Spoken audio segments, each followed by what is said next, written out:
Ingenious creativity. That must be only something for the special among us. All those undeniably creative figures in human history seem to simply get born creative and did not evolve into a creative genius during their life. Scientists actually revealed a common pattern of creative people. They seem to effortlessly combine opposing personality traits, such as being incredibly open-minded, curious, and playful, while also being hard-driven, embodying an obsessive perseverance, and taking responsibility.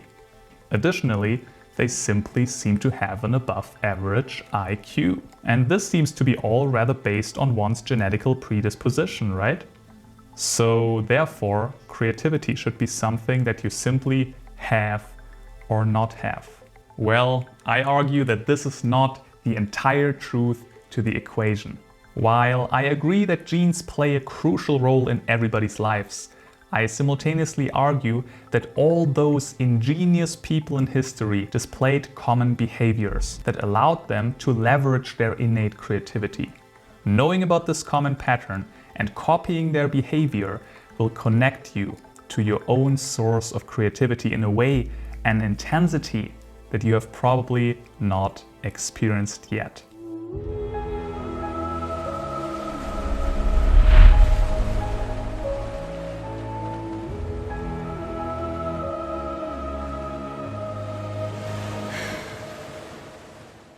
To understand the first pillar of creativity, we first of all need to understand what creativity exactly is. And creativity is just connecting things.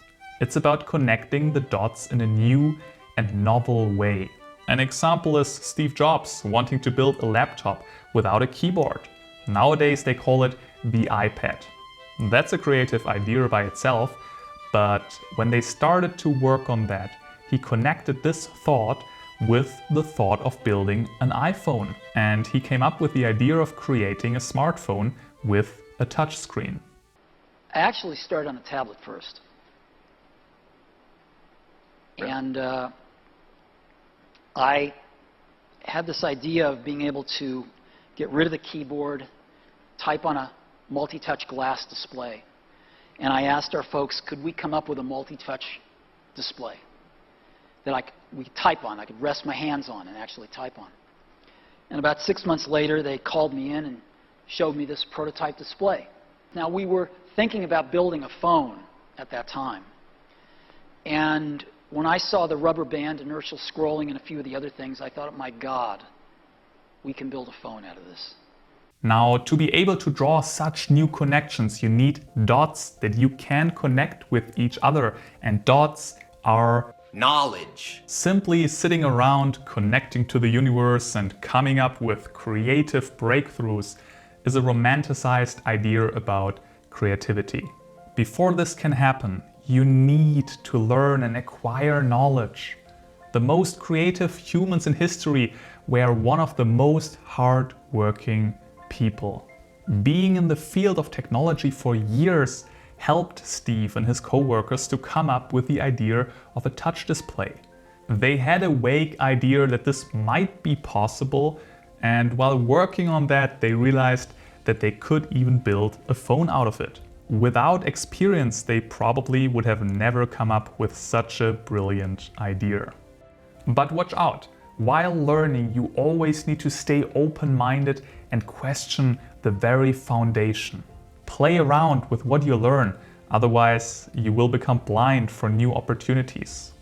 Knowledge can be stifling if you accept everything as it is. I know a famous violinist who told me that he can't compose because he knows too many pieces, so when he starts thinking of a note, an existing piece immediately comes to mind. Just starting out, one of your biggest strengths is not knowing how things are supposed to be. You can compose freely because your mind isn't cluttered with too many pieces, and you don't take for granted the way things are. Now, information is not evenly distributed in space, and therefore it's very important that you put yourself out into the right places. Beethoven went to Vienna to learn from Mozart. A striving actor goes to Hollywood. A university seems to be a great place to be around if you want to get into academia. In the right place, you'll get inspired. Inspiration means to get new impressions, meet new people, and learn something new. If you do that, you gain new dots to your big picture, which makes it easier to draw new connections.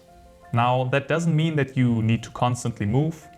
Einstein spent most of his time working at his kitchen table, Bach never traveled far, and Beethoven indeed stayed most of the time in his dismal quarters. But if it's needed, don't hesitate to find the right place and the right people to gain knowledge. Though knowledge and hard work is only one part of the equation of creativity. On the way of creating something, at some point, it is very likely that you will feel stuck. You won't know how to continue, and working harder and learning more will probably not help you anymore.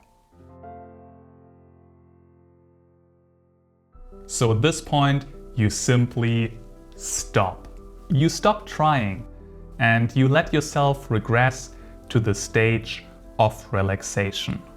Devoting full attention to your problem all the time is not the best recipe for having creative thoughts. In the first stage, you gave yourself a lot of input, and that's essential, but now it's time to give yourself time to integrate the input you gained. Relaxing and not actively thinking about your questions open up space for your subconsciousness, which is brilliant at connecting the dots. Einstein was playing Mozart on his violin. You might go for a walk with your dog, do sports, or chill in your hot tub. The Greek philosophers prefer to discuss ideas while walking in the country yards. You don't want to do something that is draining your brain, such as watching television or playing video games, but something that is genuinely relaxing you in an inspiring way. Even taking a shower or going on the toilet are moments in life when you get your best ideas. And if you're saying, ain't nobody got time for that, then at least let go of your current task and focus on another one. Also, inspiring environments can tremendously help. Nietzsche preferred living in a high alpine valley in Switzerland, and Wagner enjoyed staying in a villa in Italy at the seaside. The physical environment that you put yourself out deeply affects your thoughts and your emotions. Studies have shown that wide and large spaces increase your creative thinking, and so do the colors green and blue. Now, by fully diving into this phase of relaxation, eventually you will get an insight. You are able to look at your question from a different and new perspective. But to be able to gain such an insight, there is a last ingredient missing that is skyrocketing your creativity. It is your personal development. Let me elaborate. Abraham Maslow came up with the pyramid of needs, which explains how the human needs evolve. First, you start to satisfy your physical needs, food, water, sleep. Afterwards, you worry about your safety. Then you want a feeling of belonging, and afterwards, you are looking for recognition and a healthy self-esteem. And only after satisfying those 4 needs, you start self-actualizing, which means to truly ponder about who you are and what you actually deeply love. Developing towards this stage and satisfying the lower needs has a positive effect on your creativity because of 2 reasons. First, you are less fearful and anxious. Those emotions make you tight and stiff. Creativity is about the opposite, loosening up and being playful. Since you satisfied your lower needs, you worry less about life. You feel confident to take some risks. And creativity is always risky. The new idea might not work. Self-actualized people also seem to be less judgmental, which allows them to integrate more ideas without directly pushing them away. They also seem to be more empathetic, which helps them to sharpen their perspective, wisdom, and play around with their knowledge much more effortlessly. And all those things can only truly arise when you let go of your fears. The second reason is that if you are stuck in one of those lower 4 stages, you are extrinsically motivated. That means you are very focused on an outcome. You want the money, the car, the girl. You want something that makes you feel safe or provides you with a feeling of love or pride. But at the self-actualization stage, you are intrinsically motivated. You strive to do the work that you genuinely love doing. Common statements of creative people are, "I love my work more than what it produces." In other words, they work out of inspiration, not desperation. And this is called intrinsic motivation, which is the foundation of creativity. You are so in love with the process and the work that you merge with the task. You play around with the knowledge and come up with more novel and creative ideas. So the underlying message is to develop yourself and satisfy your lower needs. Build a strong sense of safety, being worthy of love, and having a healthy self-esteem. Creativity is composed out of different but connected stages. So at first it is important to focus and work hard, and then at some point it's time to loosening up and relax. Both sides are important to connect to your ingenious creativity. And it's always a communication between head and heart, between working hard and letting go.